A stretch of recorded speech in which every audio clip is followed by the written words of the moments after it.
पाँचने के पेचने बहुत से राजनेताओं का जो नकाब पहन कर घूम रहे थे, 3600 कौम के नेता बनते थे, जो जनप्रतिनिधि बनते थे, वो एक जाति के प्रतिनिधि बनकर रह गए, मैदान छोड़कर भाग गए थे रामकेश मीणा।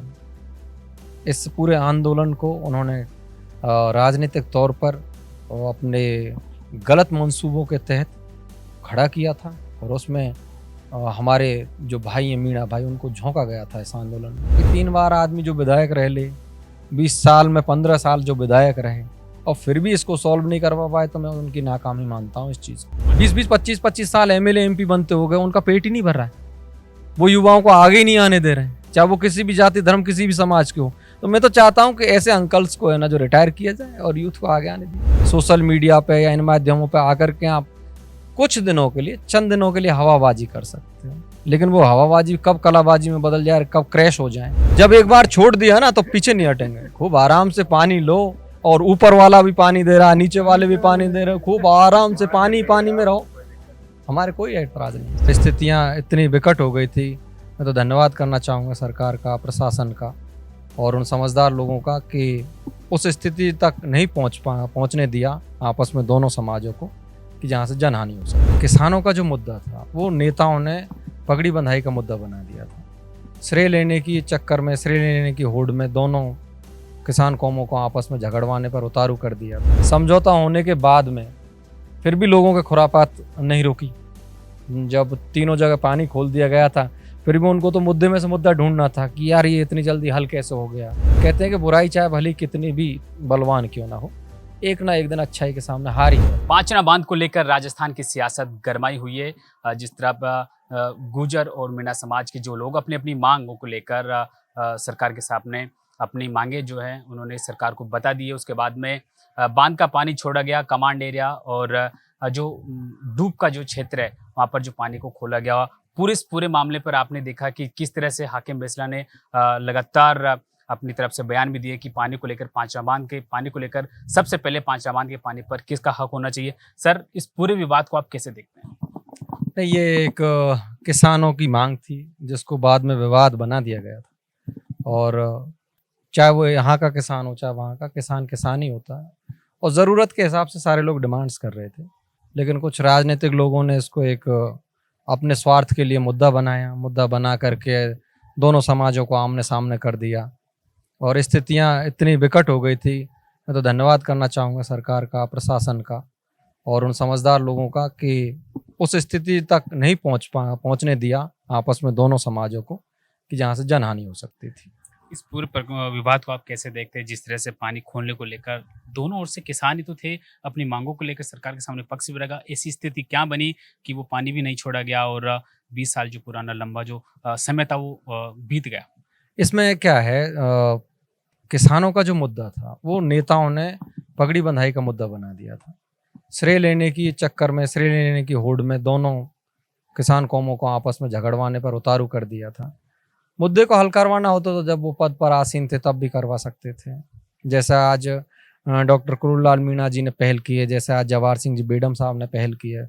और 21 साल पुराना जो विवाद था उसको बहुत ही सेंसिटिव तरीके से सरकार ने लिया, इन दोनों मंत्रियों ने लिया। और सुरेश रावत जी जो हमारे जल संसाधन मंत्री हैं, उनकी उपस्थिति में हम दोनों पक्षों का समझौता हो गया था। समझौता होने के बाद में फिर भी लोगों के खुरापात नहीं रुकी। जब तीनों जगह पानी खोल दिया गया था, फिर भी उनको तो मुद्दे में से मुद्दा ढूंढना था कि यार ये इतनी जल्दी हल कैसे हो गया, इसका श्रेय इन किसान नेताओं को कैसे चला गया, इसका श्रेय सरकार को कैसे चला गया। तो जो लोग उसमें राजनीति ढूंढ रहे थे उन्होंने फिर इसको तूल दिया। तूल देने के बाद में उधर से जो मैं ये कहूँगा कि जिनकी इंसानियत, मानवता, संवेदना, वेदना खत्म हो गई, उन्होंने बुल जलूल की बातें शुरू की, हमारी माँ बहन बेटियों को गालियाँ देना शुरू किया, हमको धमकियाँ दी जाने लगी, हमारे नेताओं को अभद्र भाषा का प्रयोग किया गया। तो फिर यह जो मूवमेंट था वो दूसरी तरफ बढ़ गया, जो जातीय संघर्ष तक पहुंच गया था। लेकिन कहते हैं कि बुराई चाहे भली कितनी भी बलवान क्यों ना हो, एक ना एक दिन अच्छाई के सामने हार ही जाती है। और हम लोगों ने जो संघर्ष किया था उस संघर्ष की बहुत ही शानदार तरीके से जीत हुई। ईश्वर ने भी हमारी मदद करी और जो आम जन था, जिसको पानी की आवश्यकता थी, जिसको अपने तरक्की और विकास की आवश्यकता थी, उन सबकी जीत हुई। इस पूरे विवाद को लेकर सरकार के साथ में आपकी टेबल वार्ता भी हुई। टेबल वार्ता के बाद में पानी भी छोड़ा गया, लेकिन कमांड एरिया के किसान फिर धरने पर बैठ गए, कह रहे हैं कि पानी पूरी तरह से नहीं खोला गया। अब ये तो मैं बता रहा हूँ ना, मुद्दे में से मुद्दा निकाला गया था।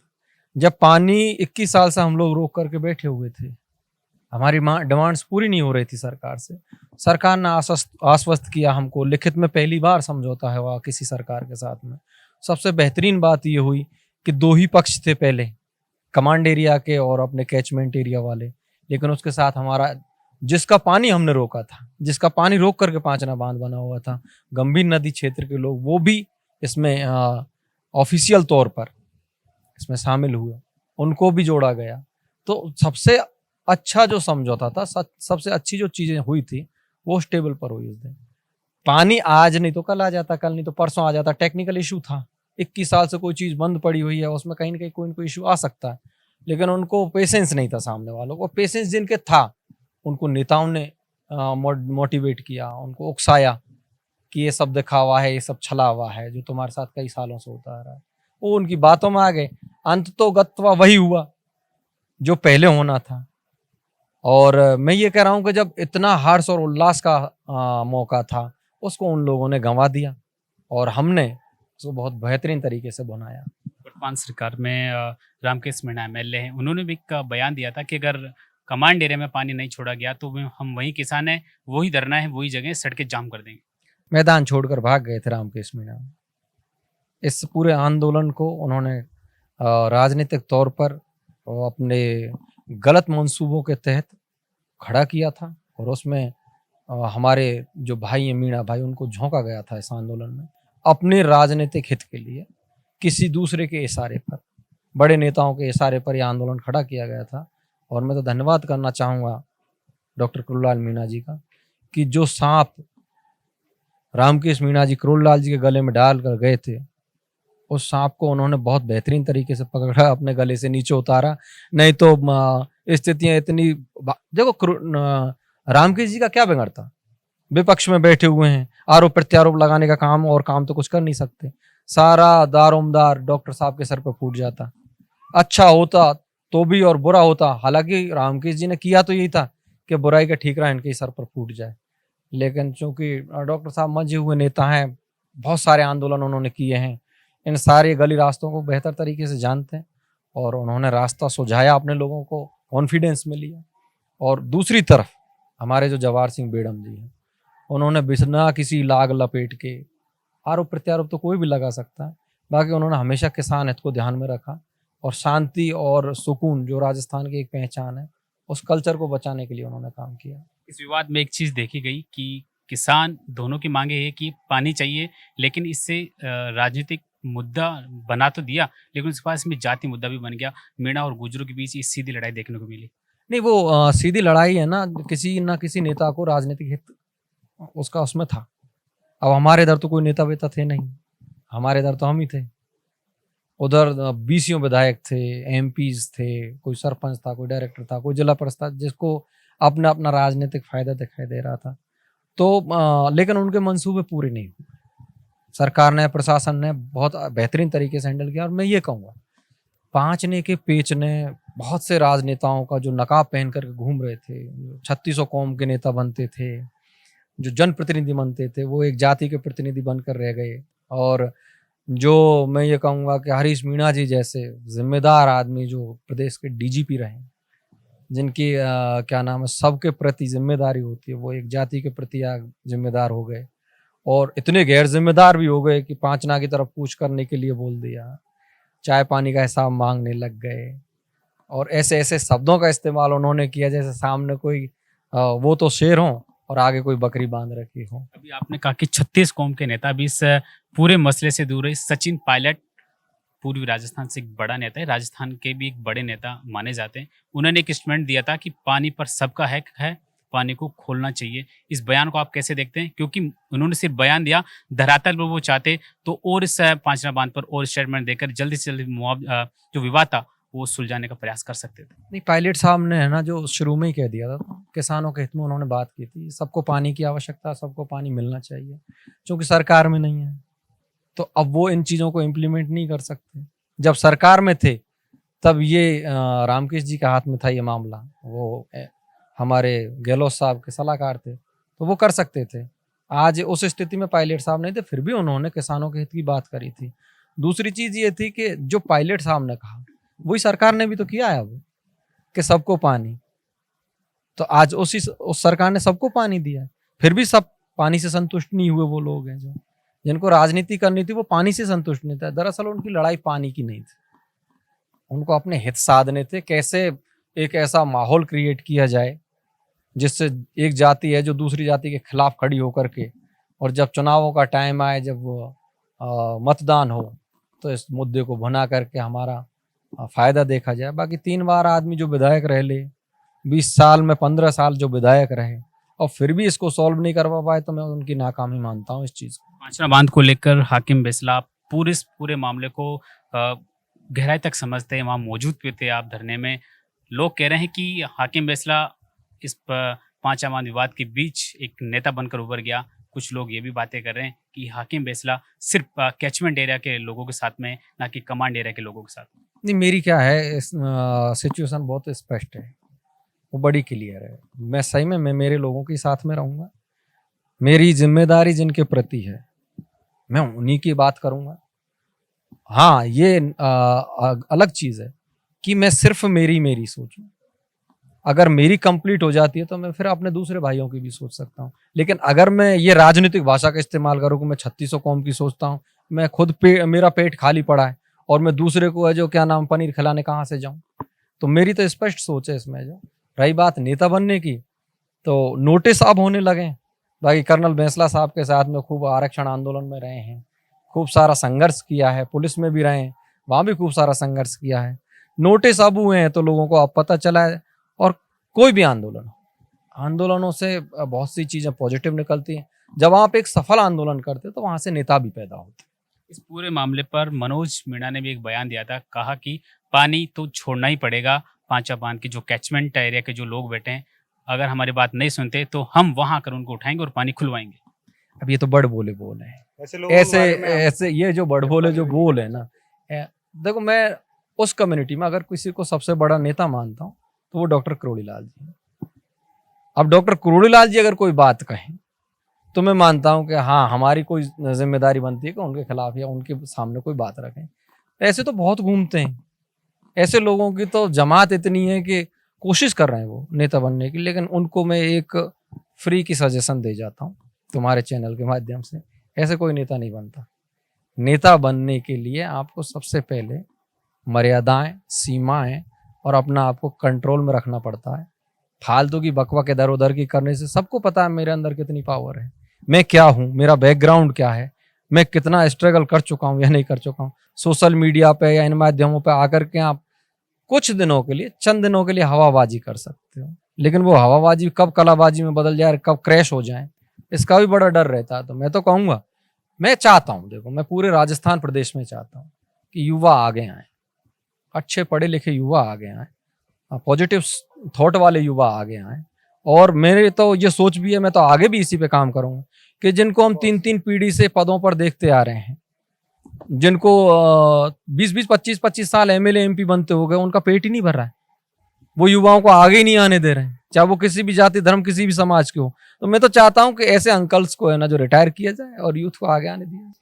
आप भी शिक्षा संकुल में मौजूद थे, वहां पर कमांड एरिया, कैचमेंट एरिया के किसानों के साथ में, सरकार के साथ में एक हाई वोल्टेज मीटिंग भी हुई थी। अचानक ऐसा क्या हुआ कि वो कुछ मांगों को लेकर कमांड एरिया के किसानों ने विरोध किया, वहाँ पर कागज उछाले गए, कैबिनेट मंत्री करोड़ीलाल मीणा वापस अपने आवास है, रात्रि फिर वहाँ पर किसानों के साथ बातचीत हुई और मुद्दा सुलझा? नहीं, वो 1 तारीख का जो दे करके आए थे वो डॉक्टर साहब वहाँ पर 24 तारीख के धरने को समाप्त करने के लिए, तो उसमें हमने ये कहा था कि हमने हमेशा हमारे लोगों को कमिटमेंट किया है और ये हमारी एक परंपरा रही है कि हम जब तक अपने लोगों की सहमति नहीं बना लेते तब तक एक भी बूंद पानी नहीं जाने देंगे। तो उस बात को लेकर के वो लोग उखड़ गए, और वो हमारे ऊपर नहीं उखड़े, वो डॉक्टर साहब के ऊपर भी उखड़े। हालांकि डॉक्टर साहब ने उन्हें समझाने की कोशिश की, मगर वो क्योंकि वो मूंछों की लड़ाई वाले लोग थे, डॉक्टर साहब समझ रहे थे कि यार जो चीज उलझी हुई है उसको सुलझाने के लिए समय लगता है, बातचीत करनी पड़ती है। हमने सितंबर 15 सितंबर का टाइम दिया था कि 15 सितंबर से पहले हम कोई भी पानी वानी नहीं खोलने देंगे, ना टेस्टिंग के नाम पे ना कुछ। फिर भी हमने वो डॉक्टर साहब को देख करके, उन लोगों को देख कर ये किया कि नहीं यार, 7-8 दिन का टाइम ले लेते हैं और अपने लोगों से सहमति बनाते हैं, समझाते हैं कि पानी की ज़रूरत दोनों ही तरफ है। आज नहीं तो कल, कल नहीं तो परसों, जो 50 साल पहले या 40 साल पहले कोई योजना बन गई उसको परमानेंट तो बंद हम कर नहीं सकते, लेकिन हमारा काम हो जाए तो उनको भी पानी उपलब्ध करा दिया है। इस चीज़ को लेकर के वो उखड़ गए थे कि हमारी तो बात ही नहीं मानी, हमारी तो बात ही नहीं रही। फिर मैं एक बात कहना चाहता हूँ कि डॉक्टर साहब एक अलग अध्याय है, और जो उन्होंने अध्याय शुरू किया दूसरे लोगों ने, उनके लिए तो हम आज भी कहते हैं जो एक सामाजिक द्वंद्व था, वो सामाजिक द्वंद्व में आपको हमने हर मोर्चे पर मात दी। और डॉक्टर साहब करोललाल जी, जवाहर बेगम जी की सूझबूझ थी कि ये मामला सुलझ गया, नहीं ये द्वंद्व और आगे चलता तो फिर हम मात पे मात देते जाते। पांचवा बांध को लेकर इतना राजनीतिक कसमकस देखने को मिली थी। रामकेश मीणा भी वहाँ मंच पर पहुंच गए और आपको चेतावनी दी। दूसरी तरफ किरोड़ीलाल मीणा इस किसानों के बीच धरने पर पहुंचे। दूसरी तरफ जवाहर सिंह मैडम भी किसानों के साथ में धरने पर पहुंचे। पूरे सरकार के मंत्री, दोनों मंत्री वहां पर किसानों के साथ में मोर्चा संभाला। विपक्षी तरफ से रामकेश मीणा लगातार सरकार को टारगेट कर रहे थे। ये मोर्चा नहीं संभाला रामकेश जी ने। रामकेश जी ने एक नया मोर्चा बनाया, और जब खुद मोर्चे पर थे ना तब उन्होंने वो लड़ाई नहीं लड़ी, और जब विपक्ष में आए तब वो लड़ाई शुरू की। मोर्चा तो असलियत में जो संभाला था वो जवाहर बेगम जी ने संभाला था, प्रशासनिक अधिकारियों ने संभाला था, और उसके बाद में जो कुछ भी करना था वो डॉक्टर करोललाल जी ने किया था। सोशल मीडिया पर आपका एक वीडियो वायरल हो रहा है जिसमें आप कह रहे हैं कि एक बूंद नहीं छोड़ेंगे। उस वीडियो को आप कैसे देखते हैं? वो बयान आपने उस टाइम पे कैचमेंट एरिया जब आंदोलन एट मोमेंट पे था उस समय दिया गया था। मैंने कहा था ना, मैं आज भी उस बात पर हूँ कि आपकी बिना सहमति के एक बूंद भी पानी नहीं जाने देंगे। हमने सहमति बनाई, सारे लोगों ने पंचायत में सहमति दी, फिर हमने टेस्टिंग के लिए काम करने दी। आखिरी सवाल, अभी भी कमांडेर एक लोग इंतजार कर रहे हैं कि नहर में कब भर भरा कर पानी आएगा। नहीं, हमारी तरफ से तो खूब ले जाओ।